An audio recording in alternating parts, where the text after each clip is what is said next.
بسم الله الرحمن الرحيم.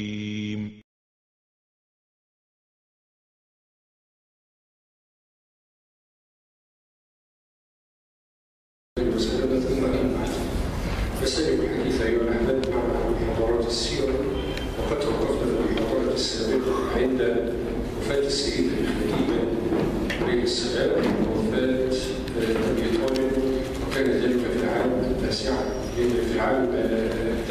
للبعث.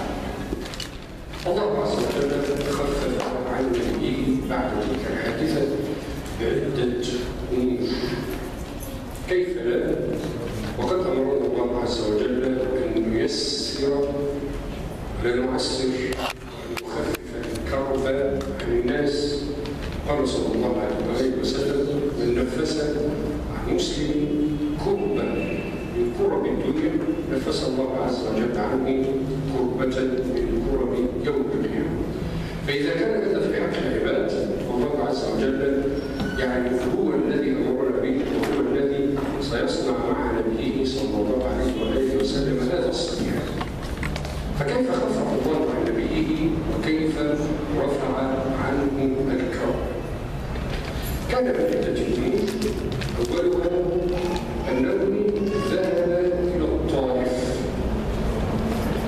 والطائف بالمسافات بتاعتنا اليومين دول يعني تعمل لها 10 كيلو، فتقع جنوب شرق مكة بحوالي 10 كيلو.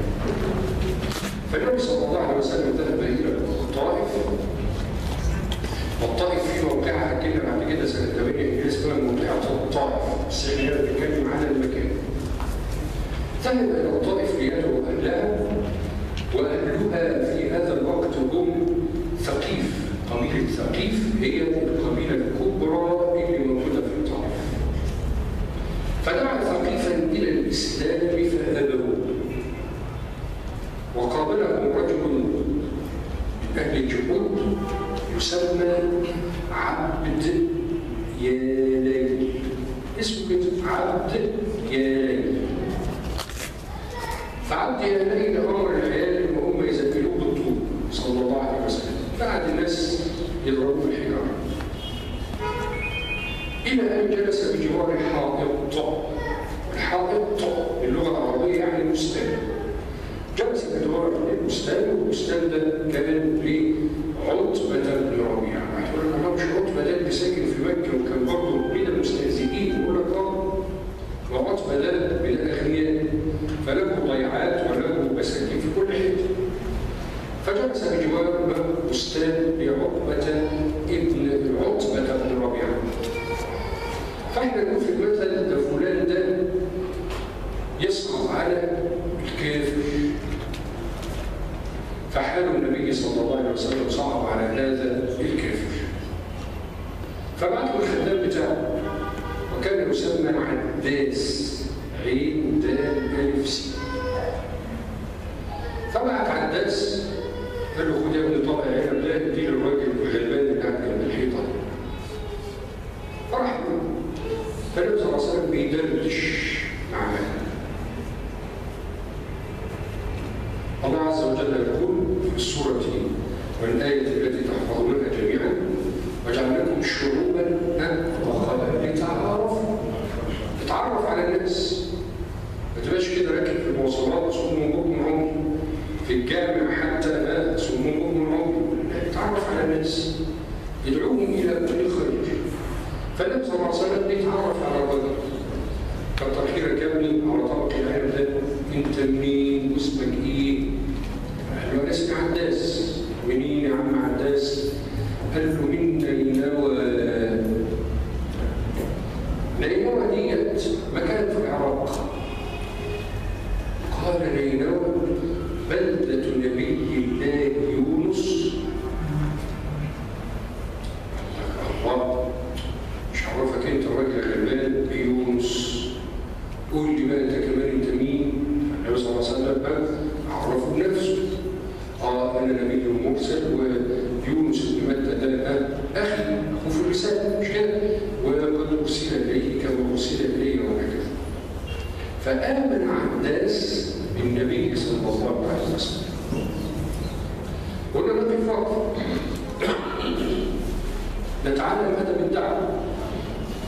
الدعوة أيها الأحباب تحتاج إلى فن في التعامل مع الناس، وكيف تجذب الناس إليك، مش تكرههم فيك زي ما هو حصل اليومين دول.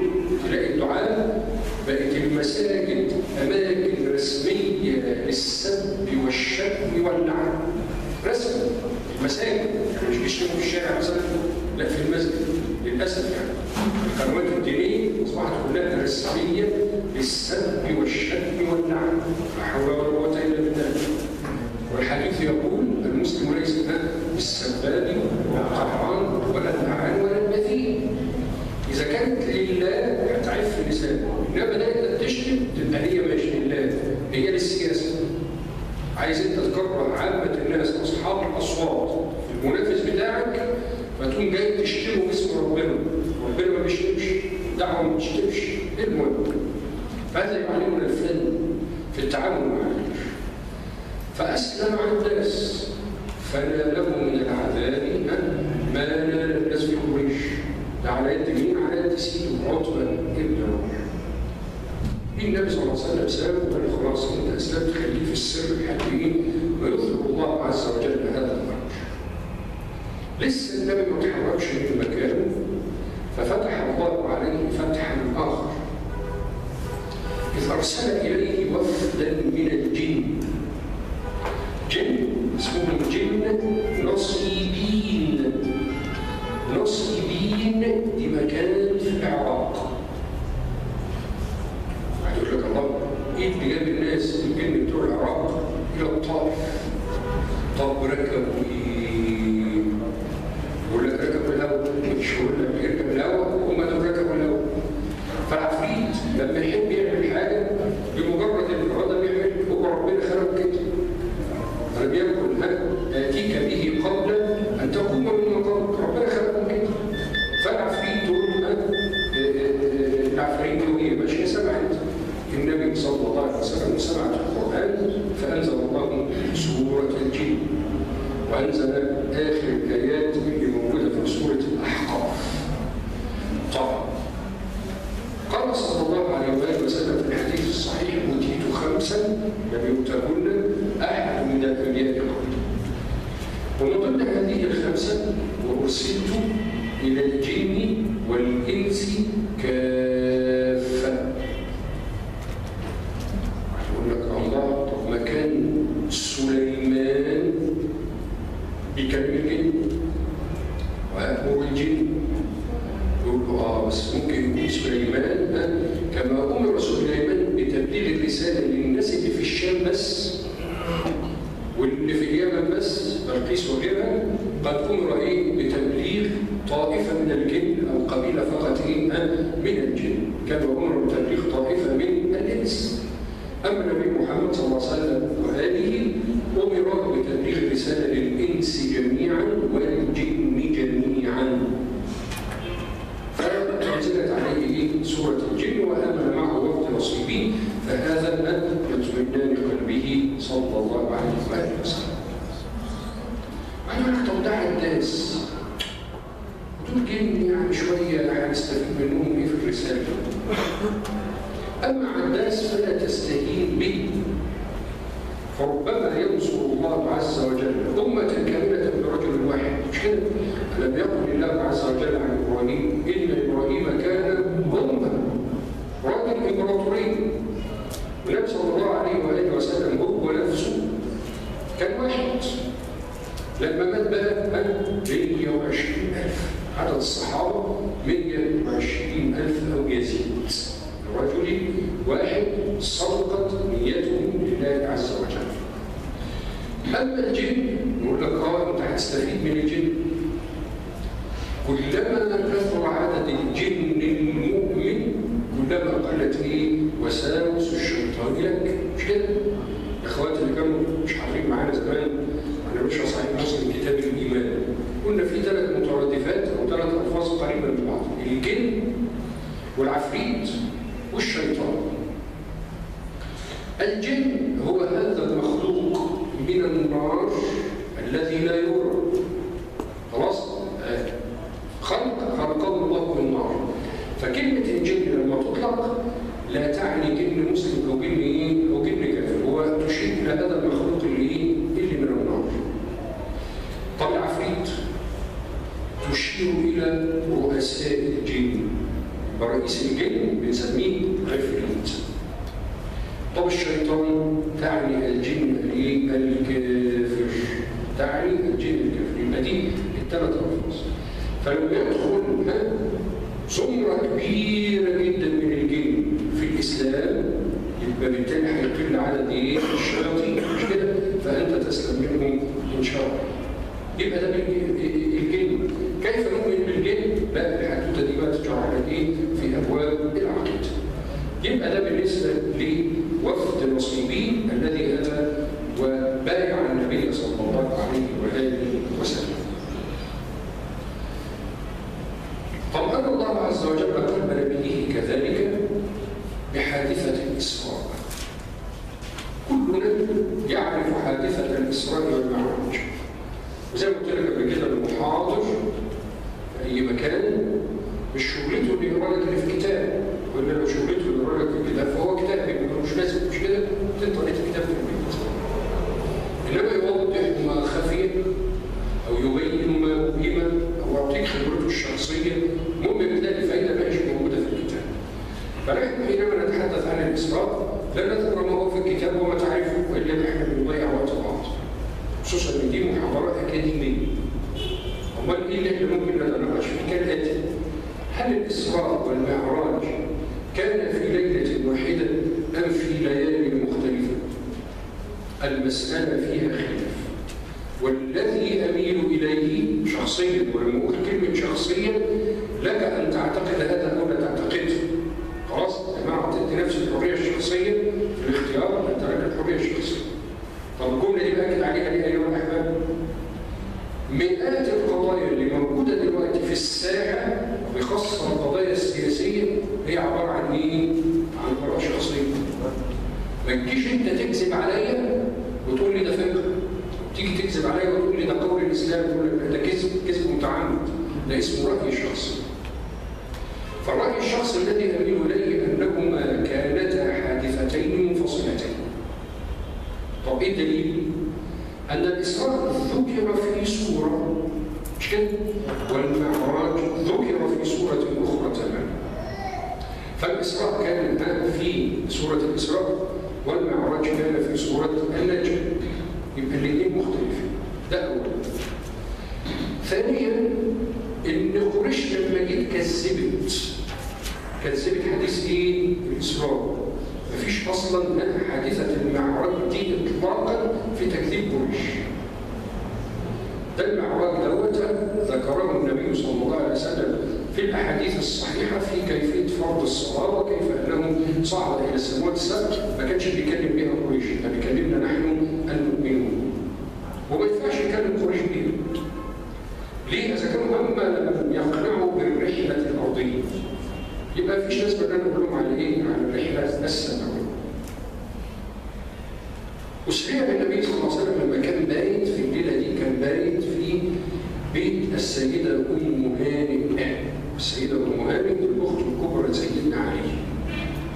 كنا احنا صغيرين الراجل اللي بيشرح لنا القصص الطيبة دي في المسجد، وأنا فاكر واحنا صغيرين احنا في خطبة الجمعة في ليلة 27 شعبان، برضه مفيش حد من العلماء بالمناسبة قال إن الإسراء والمعراج كان ليلة 27 يحددها بهذا الخصوص. الكلام ده غير متفق عليه. فيقولوا هو على المنبر إيه؟ كان النبي يبيت في فراش السيدة عائشة وصعد ونزل ولسه الفراش بتاع عائشة سخن زي ما بيقولوا. تلاقي الناس الله في الجامع يقول السيدة عائشة رضي الله عنها ما كانتش اتولدت، حتى وإن كانت ولدت دي لسه رضيعة خلاص، إنما كان يبيت في بيت السيدة أم هانئ رضي الله عنها. بعد يقول لك الله إزاي يبيت في بيت واحدة أجنبية؟ يقول لك لسه يا سيدي لم ينزل لا تشريع ولا طلاق ولا جواز ولا موريث، الكلام ده كله حاجات لسه في المدينة، إنه إحنا كل ده بنتكلم قبل الهجرة خلاص. وبعدين حتة ما معذرة في اللفظ، إن الواحد يبص للمرأة نظرة جنسية من ذوي قرباه، الكلام ده مش موجود أصلا، لا تعرفه العرب. واحد بيحب واحدة خلاص هيخبط على أبوها، أنا عايز فلان، خلاص هو روح، انتهت القضية. فكان في بيت أم هاني، كنت بشرح قصة الإسراء زمان في مكان، واستوقفني أحد السامعين فجادل. احنا بنقول هنا لطلبة العلم إما أن تكون عالما أو متعلما، ولا تكن الثالثة فتهلك. الثالثة اللي هي إيه؟ يبقى مجادل، ما ينفعش، هتهلك وتهلك اللي قدامك. عايز منك يقول لك والله ما أنا جاي المحاضرة دي مش محاضرة للناس يا سيدي عشان خاطر، يبقى حاضر لهم أنت.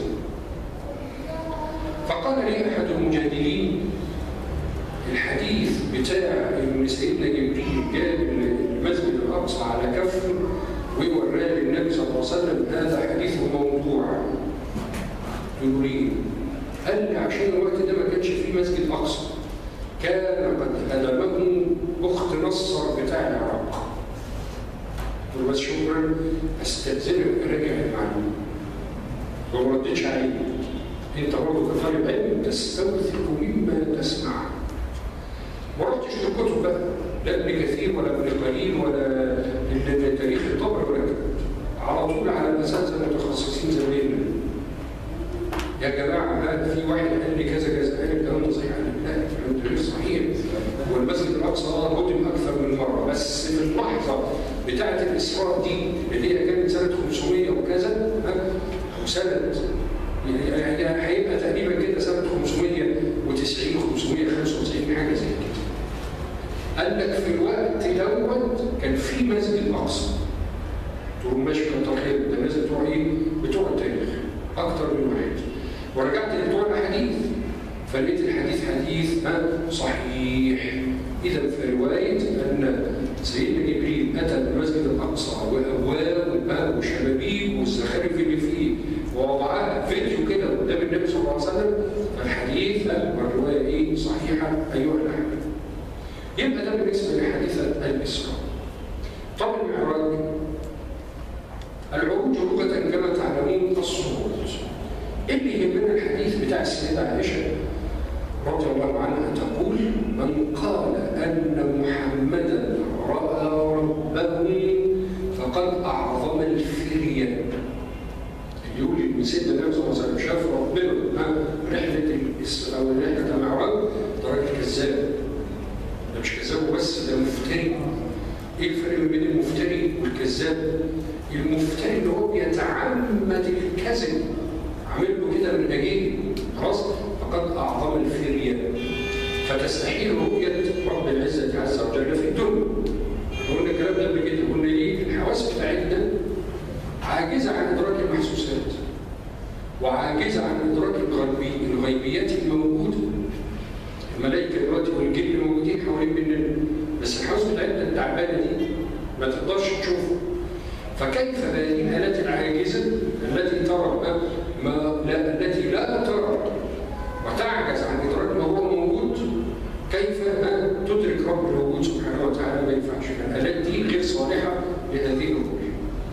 إنما يوم القيامة فالرؤية متحققة إن شاء الله يوم القيامة لأهل الجنة. وتعرفون الآيات: وجوه يومئذ ناظرة وجميلة كتبا إلى ربها ناظرة وتعالى. قبل الإسراء حدثت حادثة شق الصدر، وإحنا ما اتكلمناش عن شق الصدر دي قبل كده. حادثة شق الصدر حدثت للنبي صلى الله عليه وسلم 3 مرات. مرة في طفولته حينما كان عند حليمة، والمرة الثانية حين بعثته، والمرة الثالثة قبل المعراج. حادثة شق الصدر دي واردة في صحيح البخاري وما فيهاش في صحيح. كيف حدث الشق؟ ينزل ملكان هما جبريل وإسرافيل عليهما السلام.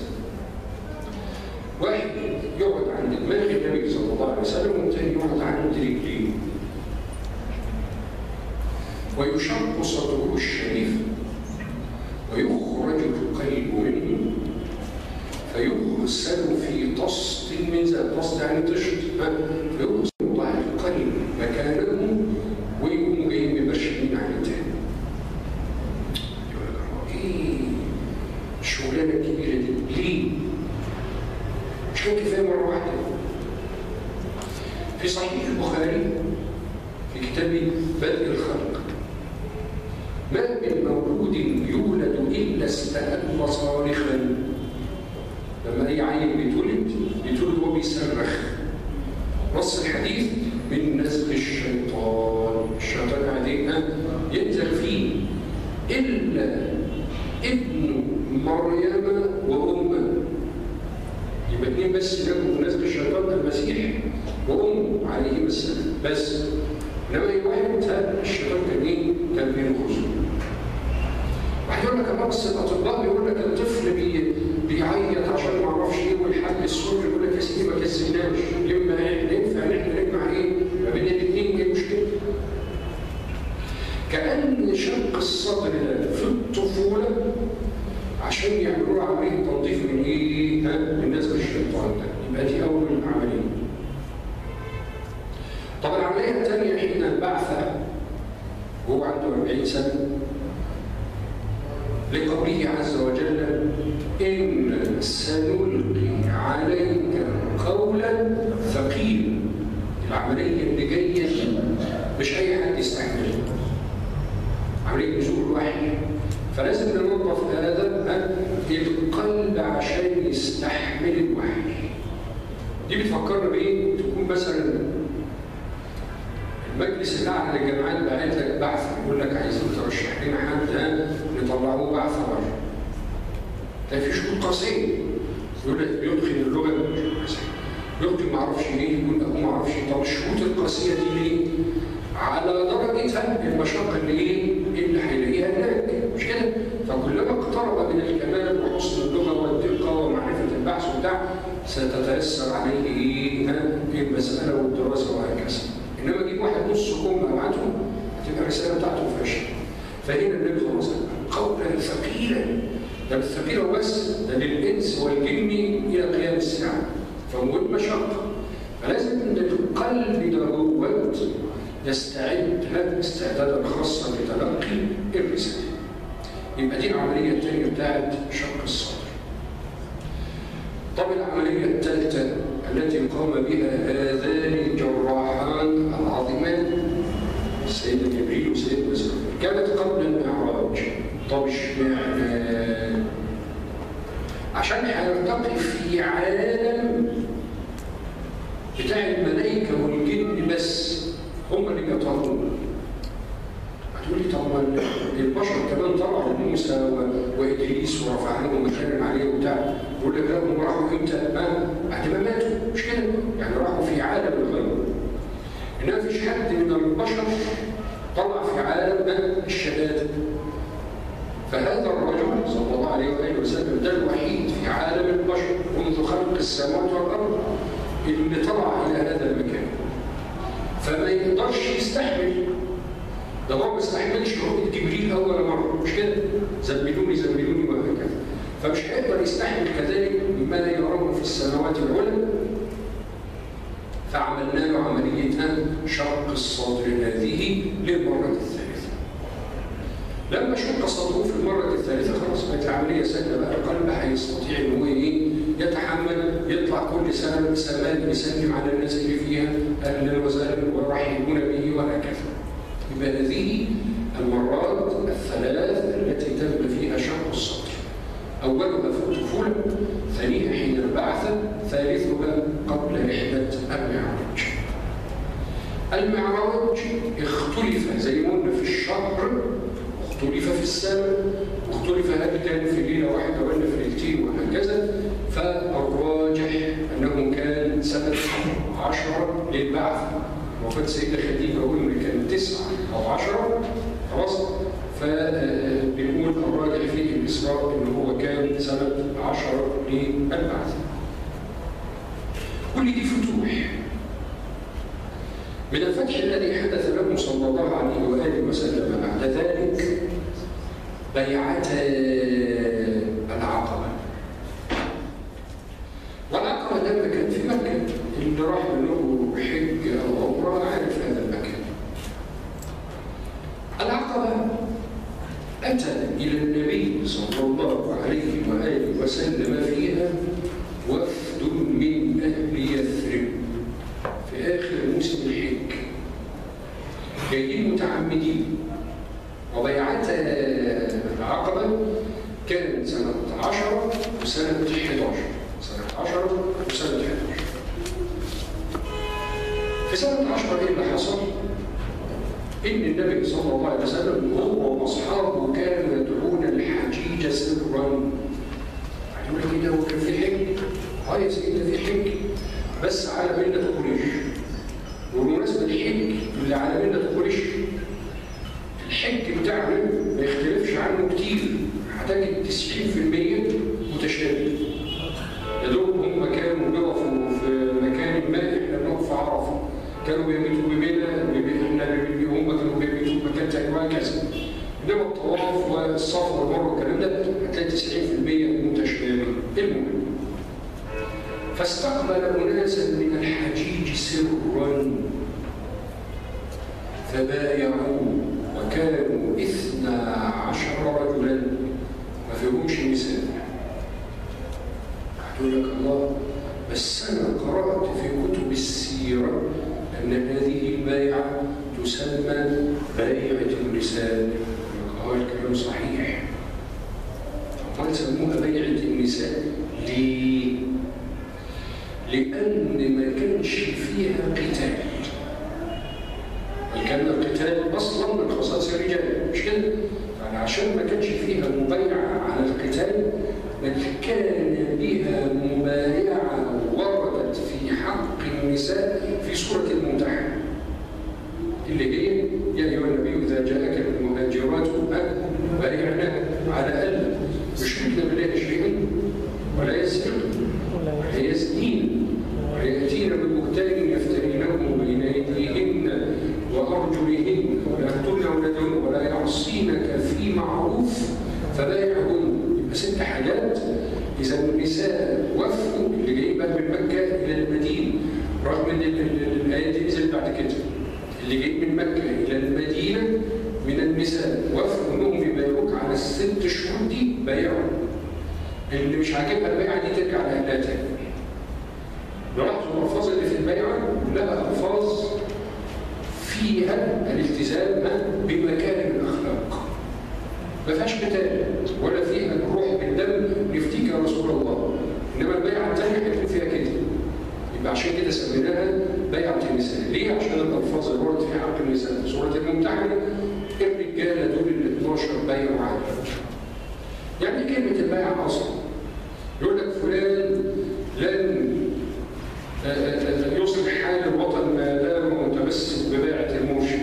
إيه كلمة البيعة دي؟ البيعة لغة معناها المعاهدة.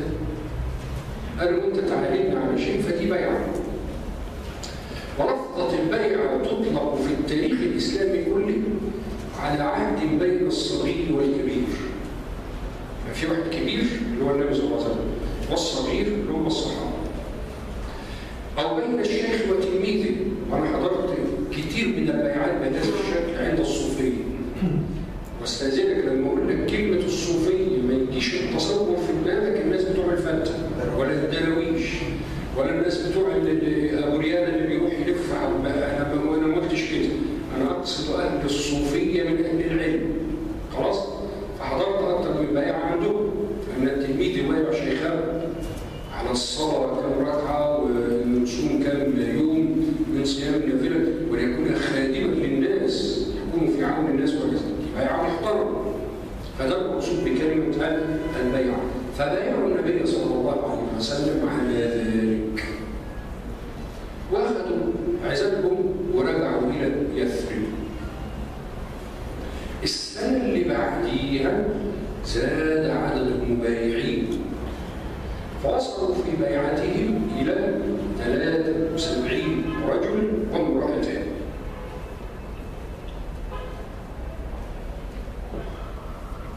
فالنبي صلى الله عليه وآله وسلم قال لهم لا، أنا ما أقدرش أديكم كلكم الأوامر، اختاروا لي رؤساء، والرئيس لغة هو النقيب، فاختاروا هم اللي اختاروا 12 نقيبا، فسميناهم النقباء ال12. فالنقباء ال12 دول هم أول طبقة في الأنصار. مش احنا قسمنا الصحابة طبقات؟ أول طبقة في المهاجرين ال10 المبشرون. أول طبقة في الأنصار ال12 نقيب دول النقباء الأشراف العظماء. لأن كل واحد منهم هيرجع إلى قومه وهيكون له الفضل على قومه في دخولهم الإسلام. ولاحظ برضه من الذكاء السياسي، قلنا عايز تشتغل بالسياسة تشتغل، ما حدش قال ما تشتغلش، بس اتقن فن السياسة. من السياسة إن خلاهم هم إيه؟ اللي يختاروا. عشان لما يكون واحد كده فيهم بالبلد ينصكم، والله يا جماعة مش أنا اللي اخترت، أنتوا اللي اخترتوه. خلاص؟ فاختار ال 12 واحد، هم اختاروا ال 12 واحد وأصبحوا هؤلاء أشرف الأنصار رضي الله عنهم. هذه البيعة تسمى بيعة الجهاد. سموها ليه بقى الجهاد؟ عشان بيعوا فيها على الدم. ان انت لما تجينا يا رسول الله هنحميك مما نحمي منه ابناءنا ونساءنا وانفسنا. خلاص ده اسمه كلام رجاله بيبايع، عشان كده سميناها بيعة. يا ايها الذين امنوا اوفوا العقود والموفون بعهدهم اذا عاهدوا، فدول كلام رجاله مش اي كلام. فكده سميناها بيعة الجهاد. قال عبادة بن الصامت رضي الله عنه، وده كان من النقباء البشر: بايعنا رسول الله صلى الله عليه وسلم على السمع والطاعة. المبايعة كانت كده. بايعنا رسول الله صلى الله عليه وسلم على السمع والطاعة وإقام الصلاة وإيتاء الزكاة، وأن نمنعه مما نمنع منه نساءنا وأبناءنا. دي كانت البايعة على كده، مع اختلاف الألفاظ في رواية الحديث. هؤلاء الرجال. أما المرأتان فكانتا السيدة نسيبة بنت كعب، دي أول واحدة في الاثنين النساء اللي كانوا موجودين، السيدة نسيبة بنت كعب، وكنيتها أم عمارة.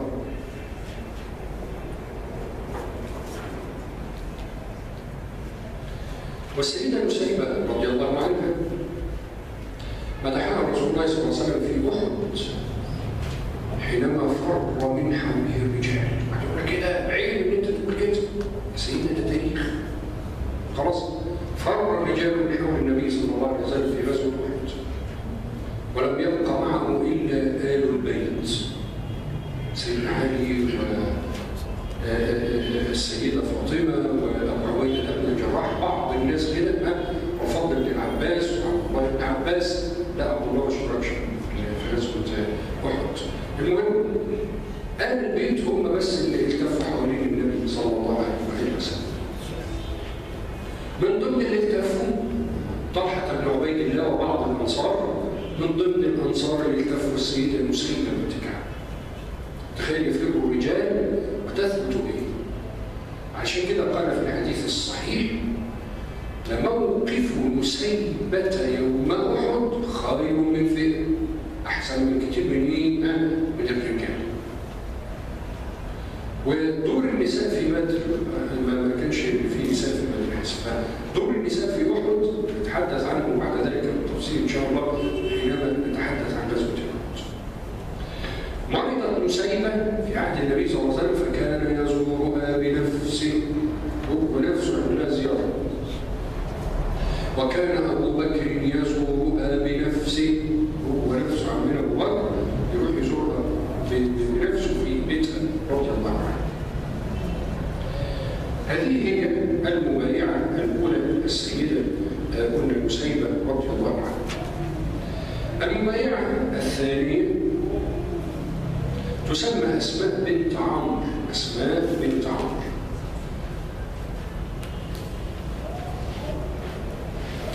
وكنيتها أم منيع.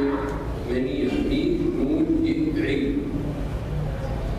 ولكن للأسف دورت عليها في كتب الرجال فلم أجد لها ترجمة. محدش أسهب في ترجمتها مثل ما صنعوا مع السيدة مسيبة رضي الله عنها.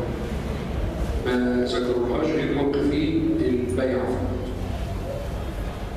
وكان النبي صلى الله عليه وسلم لا يبايع النساء بيده.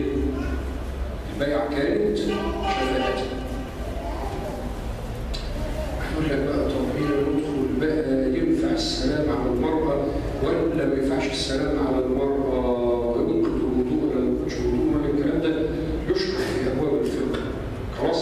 لكن احنا نقول هنا النقطة أنه ما بايع امرأة بيده من هذه النساء، ولا كذلك في البيعة اللي هي واردة في سورة الممتحنة.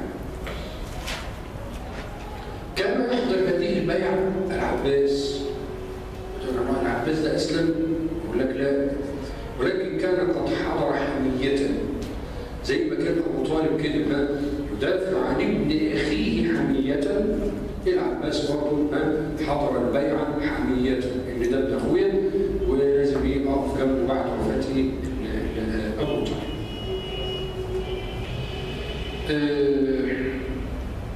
في واحد له قصة عجيبة من هؤلاء الأنصار. لما الأنصار راحوا إلى المدينة قعدوا بقى الناس يسلم على أيديهم على مراحل لحد ما سنة 3 هجرية في غزوة أحد رجل أسلم يسمى الأصيرم. ألف صاد ي ر م. الأصيرم هذا هو الوحيد في الصحابة الذي يطلق عليه لفظ الصحابي ودخل الجنة ولم يسجد لله سجدة واحدة، على أساس أنه أسلم في أحد أثناء الحرب شغال يطلب نطق الشهادتين، وقام جاي دخل الحرب فرطق الشهادتين مرتين بس. فمش من دار للنار، لا من دار للجنة رضي الله عنه. فده الوحيد من الصحابة الذي أسلم فدخل الجنة ولم يسجد لله عز وجل سجدة واحدة.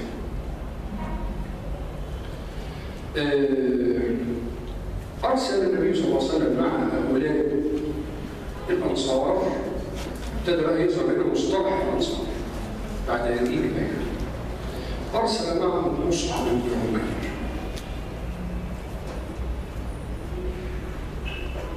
وما أدراك ما مصعب؟ برضه من الذكاء السياسي.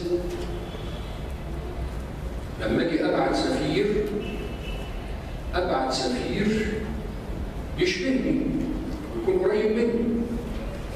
أنا من قيمة كده 10 سنين دخلت وزارة الأوقاف، الوكالة بتاعتها اللي موجودة في شارع فرنسا.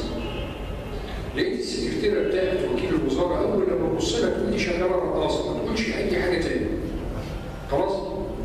ما ينفعش. أنت راجل شيخ، السكرتير بتاعك أو السكرتيرة بتاعتك لابد أن يكون قريب خصائص منك، عشان لما الناس تعرف كيف تستقبل الناس ازاي يكون عندها لباقة في الكلام وهكذا. أول لما أنت تشوف المنظر ده هتكره الراجل اللي أنت داخله قبل ما تشوفه. خلاص؟ فهنا ده السفير. أرسل مصعب. اشمعنى مصعب؟ كان من علية القوم، أبوه غني وأمه غنية وهو راجل بلسان هذا الزمان بيقول يعني البلد راجل شبعان. دي أول واحد. تاني حاجة أنه من السابقين الأولين. يعني إيه؟ يعني حافظ تمام الحفظ. عاصر النبي صلى الله عليه وسلم كل الفترة دي ما سابوش. يعني ما كانش من المهاجرين للحبشة. برضه يعني إيه؟ يعني فاهم. يبقى في فرق ما بين الحفظ الحفظ والفهم. فده حافظ وفاهم ومن علية القوم، يعني هيقدر يتعامل معاهم بالبرستيج بتاعه. خلاص؟ تلاقي حد من الدعاء يقول لك ده الشيخ فلان ده ما ينفعش. ليه ما ينفعش يا عم؟ زي ما كانوا بيقولوا على الشيخ سيد رشدي زمان. يقول لك ده بيصلي عنده الناس المليارديرات بس والمليونيرات، وبيصلي عنده العربيات المرسيدس. انت زعلان في ايه؟ اللي زعلان؟ ما تخلي العربيات تصلي والعجل والتكاتك تصلي، انت زعلان في ايه؟ الله عز وجل كما خلقنا طبقات. في طبقه ربنا خلقها كده ما ينفعش تسمعك انت. نفسيا مش متقبلك. خلاص، هو المحاضره اللي احنا بنقولها دي وانت لما تحطها على اليوتيوب ولا تحطها ما اعرفش ايه، هل كل الناس هتسمعها؟ لا، واحد يقول لك الكلام الخارجي اللي بيتقال ده وهيقوم جاي طافي، مش كده؟ برضه ربنا خلق الناس كده. فلان ربنا خلقه ما يتلقاش الا من ده، فتسيبه يتعب. وفلان خلقه ما يتلقاش الا منك، اهلا وسهلا. فلا نحجر واسعا. فلما بعدهم واحد عنده برستيج يبقى هيعرف يتعامل مع دول. طب اشمعنى دول؟ اصل اهل يثرب دول اهل حضر، مرتقين في الثقافه بتاعتهم عن اهل مكه، فاهل مكه اهل بداوه، انما اهل يثرب اهل حضر. حتى هيجي لنا بعد كده من النكت، صحيح مسلم لسه بعد كام سنه كده ان شاء الله، من النكت ان النساء المهاجرات بعد ما يجوا من مكه الى المدينه استقروا، فاردنا ان يصنعن مثل نساء المدينه. الكلام ده في صحيح البخاري. ايه يعملوا زي نساء المدينه؟ كان لنساء المدينه الشورى في بيوتهن. الست ليها كلمه في بيتها في المدينه، ناس متحضرين. فاراد النساء المهاجرات انهم يعملوا ايه؟ زي نساء الانصار. فين عمل حقوق المراه والمجلس القومي للمراه وبتاع، فمرات سيدنا عمر بتقول له الكلام ده جاي ضاربه، ولما مرات فلان بتقول له الكلام ده جاي ضاربه. فطاف ببيت رسول الله صلى الله عليه وسلم 100 امراه، نص حديث في البخاري. فنهى عن ضربهن. قال الرجاله خلاص ما تضربوش. النساء اتبسطوا كانوا جايين راجعين، فرجعوا عايزين برضه يتشبهوا ايه؟ بنساء الانصار. فعدنا للتشبه، فعاد النبي صلى الله عليه وسلم ان ينزل ايه؟ في تربيهن. قاموا جايين رايحين تاني. طب ما احنا قلنا لكم الاول هنلغي الضرب، بس ايه يعني؟ هنقويم خلاص. المهم، فهنا بنقول ان دول كانوا متحضرين، دول اهل بداوه.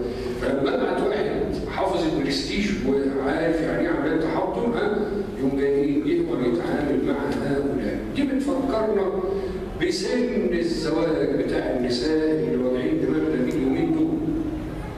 يقول لك يا عم الشيخ كلامك صحيح من الناحيه الفقهيه بدرجه 1000%، ما عيبناش عليك، بس الكلام العلمي حاجه واتخاذ القرار حاجه ثانيه.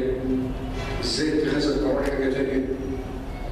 لما اقول هجوز المراه على 9 سنين، ده اسمه امر واجب ولا مباح؟ مباح، مش كده؟ محدش يقول انها لما تبلغ 9 لازم تتجوز، ده اسمه امر مباح. عايزه تتجوز على 9 دي حر. مش عايزه تتجوز خالص، ينفع؟ يقول لك ينفع، اذ انه هناك من الاراء الفقهيه ان الزواج سنه. مش على سبيل الفرض ولا العفه والكلام ده، من الاراء الفقهيه كده. انت بتكلمني بالفقه نرد بالفقه. كلامك تقوله وتمشي، انما المشكله ان هو بيقول عايز يفرض سيطره على المجتمع. طب انت هتقول وتمشي ليه؟ لان ده اسمه كلام مباح. يعني ايه كلام مباح؟ الكلام المباح المفضل لابد ان يقيد. طب مين اللي هيقيده؟ اهل التخصص مع ولي الامر. يبقى انا عايز اراء 10 طبيب الفسيولوجي والطبيب النفساني والناس بتوع علم الاجتماع رأيه.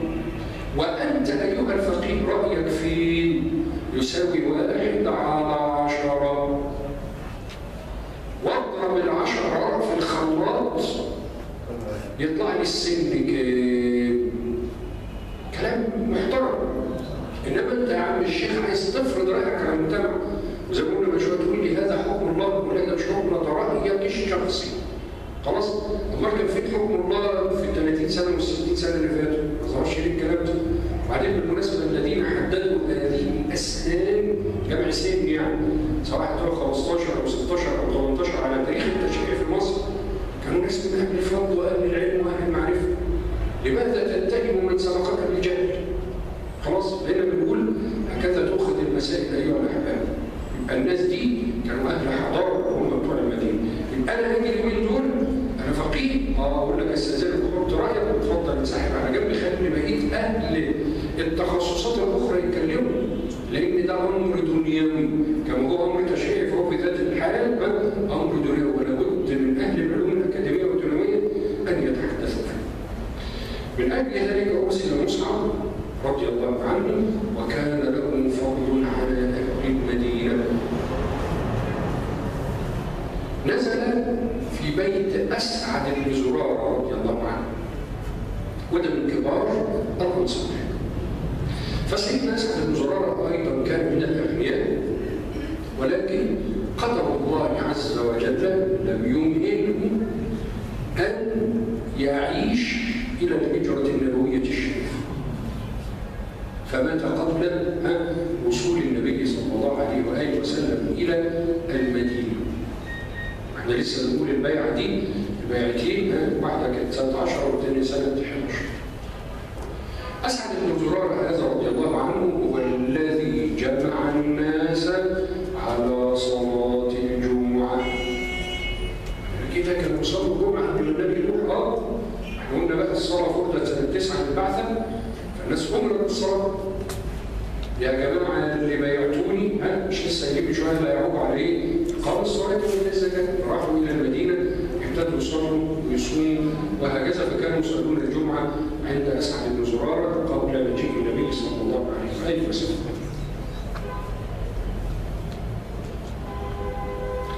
واحد من الأشراف كذلك يسمى البراء ابن معرور. البراء ابن معرور. البراء بن معرور رضي الله عنه مات قبل مجيء النبي صلى الله عليه وسلم، وهذا أول رجل يوصي في الإسلام بماله لرسول الله. فالبراء بن معرور رضي الله عنه من سادات الأنصار، لما جه يموت وصى ائتمانه للنبي صلى الله عليه وآله وسلم فقبل الوصية.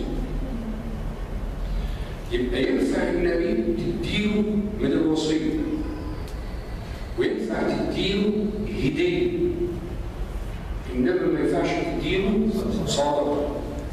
فأحكم على النبي وعلى آل البيت أن يأخذوا صدقات، لأن الصدقات هي أوساخ الناس. مش لفظ كده، هي كده، هي ورد كده في كتب الفقه. فالصدقات أوساخ الناس. يعني ايه أوساخ الناس؟ أنا بطلع صدقة ليه؟ خذ من أموالهم صدقة تطهرهم.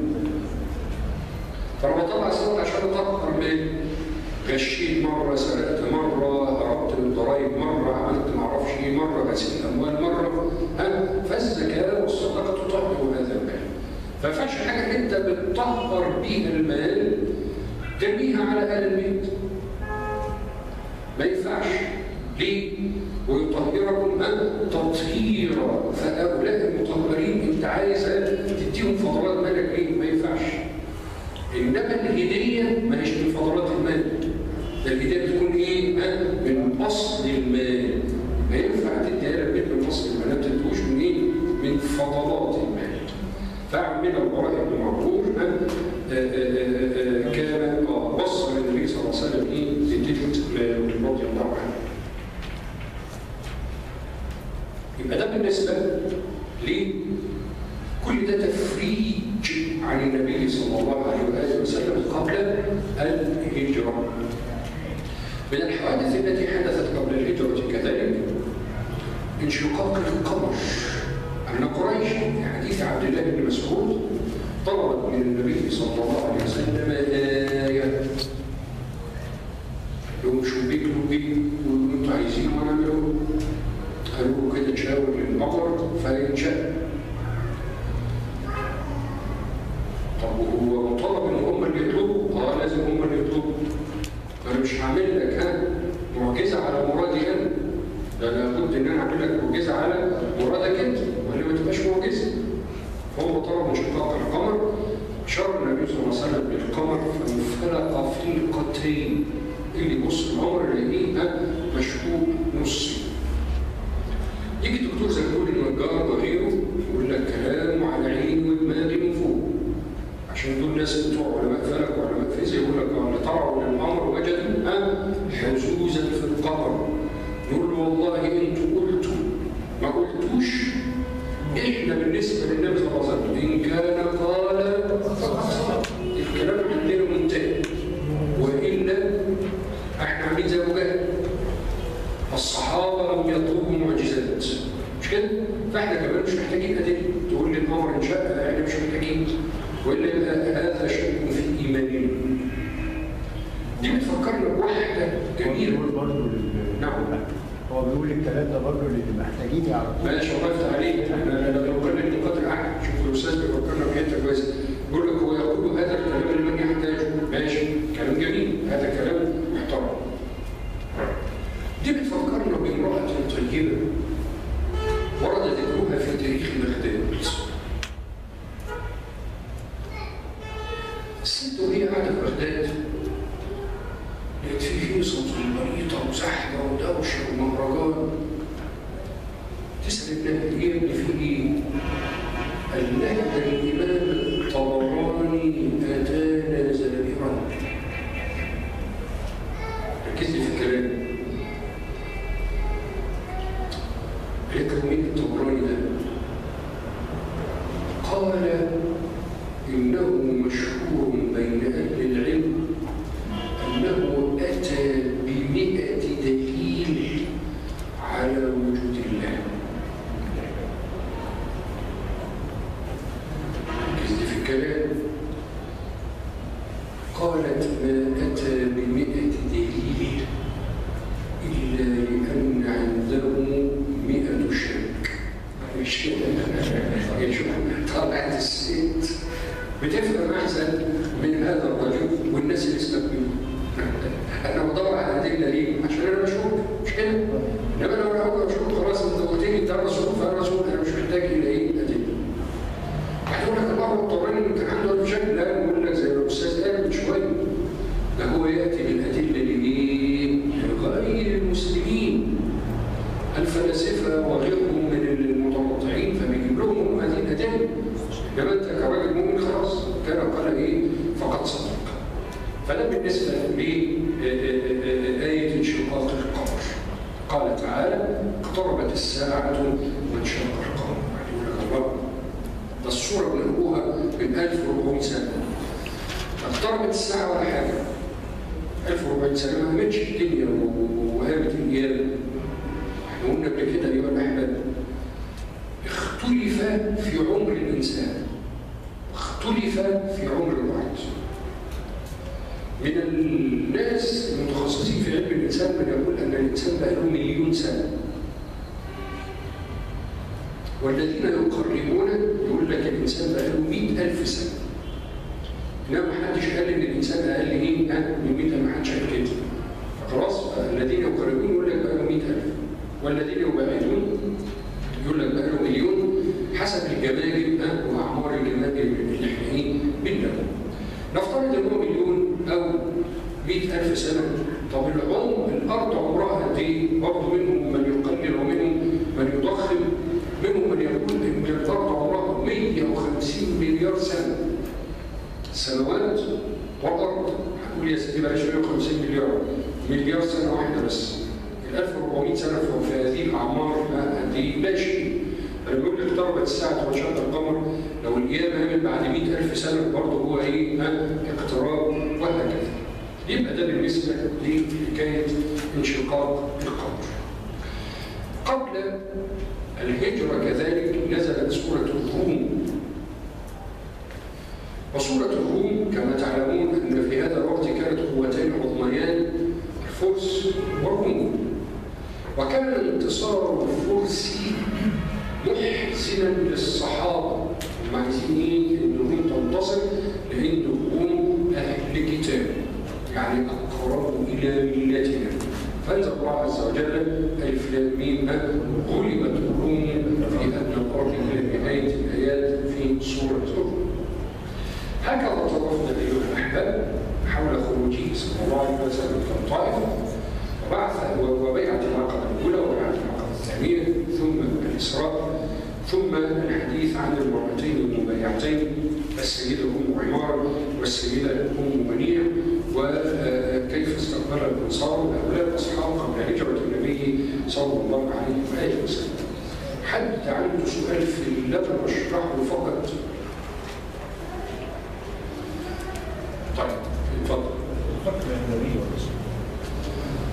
الأستاذ يسأل سؤالا طيبا يقول ما الفرق بين النبي والرسول؟ قد ذكر في المحاضرة السابقة قوله تعالى في سورة الحج وما أرسلنا من قبلك من رسول ولا نبي إلا. خلاص بدل العطف وأو هنا للتخيير، معناه إن في جنسين مختلفين. في جنس اسمه الأنبياء وجنس اسمه المرسلين. اختلف كتاب السيرة في الفرق بين اللفظتين، فقالوا أن النبي الله بسم الله والحمد لله والصلاة والسلام على سيدنا رسول الله صلى الله عليه وسلم ثم أما بعد. فقال العلماء أن الفرق بين النبي والرسول أن النبي هو من أرسل إلى ليس في قومه فقط ولكن قومه وخارج قومه. خلاص؟ وأوتي بكتاب، يعني ربنا أرسله بكتاب، يبقى ده الفرق. إنما الرسول أرسل إلى قومه خاصة ولا يكون له كتاب. الرسل عددهم 314,000 والأنبياء عددهم 112. دول 314,000 والأنبياء حوالي 112 أو 120، والرواية دي موجودة في سنن الترمذي. ما نعرفوش حد من الأنبياء والرسل إلا 25 واحد فقط، إلا أساميهم موجودة في سورة الأنعام وفي سورة صاد وفي سورة الأنبياء وفي سورة مريم. في أنبياء اتكرروا كتير وأنبياء ما يقولوش إلا مرة واحدة، زي يسع مثلا كده ذا الكفل.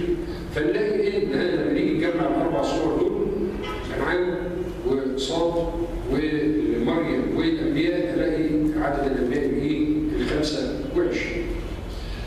وال 25 دول نلاقي منهم 5 نسميهم اولو العزم من الرسل، وكأن كل نبي ينفع ان يكون رسول، وليس كل رسول ينفع ان يكون نبي. وهذه من الألفاظ المشتركة. يعني ايه من الألفاظ المشتركة؟ التعريف اللي أنا قلته ده الفرق بين النبي والرسول ينفع أن أنا أستخدم واحدة مكان مكان التاني. زي كلمة الزكاة والصدقة ينفع أن أنا أستخدم دي مكان دي.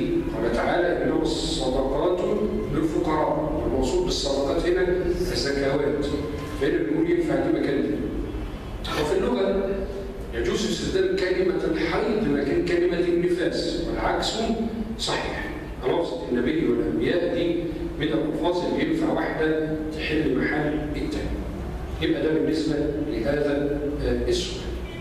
ففي حد من الأخوات سألني المرة اللي فاتت عن حكم صيام يوم السبت وتخريج الحديث، فبحثت عن الحديث فوجدته حديثا صحيحا ينهى النبي صلى الله عليه وسلم فيه عن صيام يوم السبت، والحديث صحيح. إنما نصوم إيه وما نصومش إيه، ده جاي لنا كتاب كامل في صحيح مسلم عن الصيام، نتحدث فيه إن شاء الله بعد ذلك عن صيام يوم السبت، ولكن الحديث صحيح. اتفضل يا مولانا. سيدنا في ايه؟ في رؤى ان النبي راى الله. حاضر. الاستاذ يذكرنا برأي سيدنا عبد الله بن عمر رضي الله عنه صحيح. الصحابه ايها الاحباب حدث بينهم خلاف في مئات المسائل، ولكن قلنا في الاخر نقف عند ادب الاختلاف. وعلماء السنه بيعملوا عمليه ترجيح. يعني ايه ترجيح؟ يقول لك لا، طب راي الصحابي المين اقوى من المين؟ وقلنا لما نيجي نحكم على مساله لا ناخذ نصا واحد، فنجيب كل النصوص بتاعتها وبعد كده طبع الحكم. فكل النصوص تقول لي ان قول السيده عائشه هو الراجح بلا فصال. ليه بلا فصال؟ عشرات الادله لا تبيح رؤيه الله عز وجل في الدنيا، وقلنا مثالها قال ربي ارني انظر اليك وهكذا. ده بيفكرنا مثلا بالخلاف الذي كان بين عبد الله بن مسعود وزيد بن ثابت وكعب بن ابي بن كعب حينما جمعوا القران. سيدنا عبد الله بن مسعود من الاربعه الذين قال عنهم النبي صلى الله عليه وسلم خذ القران من اربعه، من ضمنهم ابن ام عبد. طب لما هم يعملوا لجنه جمع المصاحف ما خدوش عبد الله بن مسعود في اللجنه، وكان عنده مصحف مكتوب سماه مصحف عبد الله بن مسعود، ما خدوش المصحف بتاعه اللي خلاص. يبقى احنا حاطين قواعد، انت بالمصادفه ما تخرجش عليك هذه القاعده مش هياخدوك. برضه اهل السنه والجماعه حطوا قواعد يقولون الحديث صحيح من حيث النقل، حديث عبد الله بن عمر في رؤيه الله عز وجل الحديث صحيح من حيث ايه؟ النقل. ولكن من حيث التفسير لا، ده تفسير ام المؤمنين عائشه هو ايه؟ ما يعتمده اهل السنه والجماعه. حتى عن سؤال اتفضل. جزاء من يخالف البيعه. والله ده سؤال محترم وسؤال عظيم. أستاذ يسأل يقول جزاء من يخالف البيعة. البيعة دي أيها الأحباب زي العهد.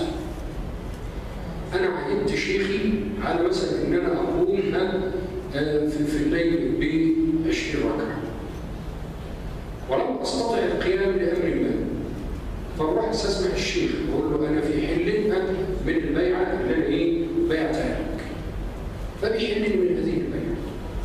طب افرض الشيخ مات مثلا يعني، أو حدث أمر ما، فالتنصل من البيعة لعذر يكون بكفارة يمين. يكون بكفارة يمين. ما هو اليمين ده عبارة عن إيه؟ والله لا أنا هذاكر 10 كتب، وبعدين ما قدرتش أذاكر 10 كتب. فهي بيعة بيني وبين الله إن أنا هذاكر بس ما قدرتش. ممكن نطلع إيه؟ كفارة يمين عن هذه البيعة اللي أنا مش قادر أكمل فيها. عنده سؤال اتفضل. ربنا يسلمك يقول يمين. احنا قلنا الامتحان ايها الساده دي مساله ثانوي، وبعدين لي ده الثانويه دي كليه، نقول له لا هي مساله ثانوي. واحنا عايزين نفهم ونغير المفاهيم، والامتحان ده مساله قلنا المدرسه بتاعتنا دي مدتها 6 شهور. فاخر 6 شهور هنلاقوا فيه الامتحان ان شاء الله، ونوزع عليكم ارقام دروس ونعلموا النتيجه ونقول يرفع ايده وهكذا. من هنا لحد ما 6 شهور نخلص ان شاء الله. بنحاول مع بتوع الاوقاف ان احنا نخلي هذا المكان بدل ما هو مدرسه شرعيه يبقى 2 سنين حسب المناهج بتاعتهم وهكذا، فلا نستبق الاحداث. انما احنا بناخد كميه صغيره كل اسبوع. يعني مثلا في مسلم بناخد 10 احاديث في العقيده بتاعته 4 5 صفحات، وهنا نفس الحكايه. فالامر يعني مش ليس بهذه الصعوبه في المذاكره. حتى عنده سؤال اتفضل يا فندم. لما مات طيب اتفضل. حتى لو ترك ثروه هو ما وصلكيش. احنا لسه في بدايه السيره، فانت عايزه الثروه للصحابه. لا ده اتفضلي كل ده انا بقول واحد مات من الانصار ووصى للنبي، يعني النبي هو اللي هياخد فلوس من ايه؟ من هذا الرجل، مش النبي هو اللي مات. انما ترك ايه وما تركش ايه ده ليس اخر صفحه في الصلاة إن شاء الله. كل قولي اتفضلي. الجميل حضرتك قلت السيدة عائشة بالزوج اللي كان معاها نفس الدكتور. دولت السيدة عائشة لسه ما اتولدتش. لسه ما اتولدتش. أيوه نعم. احنا قلنا لسه ما اتولدتش. يعني شوف الاستاذه كانت بتسال على الامتحانات، وشوف جاي لي ورقه صغيره قد ايه بتفكرنا بالمنافستات بتاعت الامتحانات. حد يسال من الاخوات بيقول يعني عايزين نبذه عن المسائل الخلافيه. المسائل الخلافيه دي ايها الساده بتدخل تحت حاجه اسمها تاريخ التشريع.